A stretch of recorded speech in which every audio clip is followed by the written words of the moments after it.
Hi అండి. నిన్న అక్క వాళ్ళ ఊరు వెళ్దామనేసి ఆర్టీసీ బస్సు ఎక్కాను. ఇంకా కండక్టర్కి టికెట్ డబ్బులు ఇస్తుంటే అతను ఆధార్ కార్డు అడిగారు. ఆధార్ కార్డు ఏంటండి కొత్తగా అడుగుతున్నారంటే, ఆధార్ కార్డు ఉంటే ఫ్రీ బస్ కదమ్మా, టికెట్ ఉండదు మీకు అనేసి అన్నారు.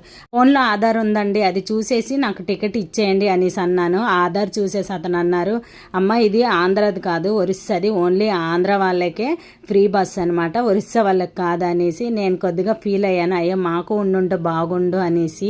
ఎందుకంటే ఆడవాళ్ళు ఎక్కువగా బస్ ఛార్జీలే లెక్క వేస్తూ ఉంటారు కదండి. ఎక్కడికైనా వెళ్తే చక్కగా ఫ్రీ బస్ అనుకోండి, హ్యాపీగా వెళ్తారనమాట. అలా కొద్దిగా ఫీల్ అయ్యాను. పోనీలేండి, ఆంధ్ర వాళ్ళకైతే ఏమి, అందులో మన రిలేటివ్స్ ఉంటారు కదా, వాళ్ళైనా ఫ్రీ బస్ ఎక్కుతారు, అది చాలు. ఈరోజు అయితే పిల్లల కోసం చంద్రకాంతలు చేసుకున్నాను. అదేంటో అండి, ఎక్కువ చేసేటప్పుడు కంటే తక్కువ చేసుకునేటప్పుడు టేస్ట్ భలే ఉంటాయి. ఈరోజు చంద్రకాంతలు అయితే చాలా అంటే చాలా బాగున్నాయి. పిల్లలు కూడా బాగా నచ్చారు. పిల్లలకి అప్పుడప్పుడు పాతకాలం వంటలు కూడా పెడుతూ ఉంటేనే బెస్ట్ అండి. వీడియో నచ్చితే లైక్ చేయండి. Bye bye.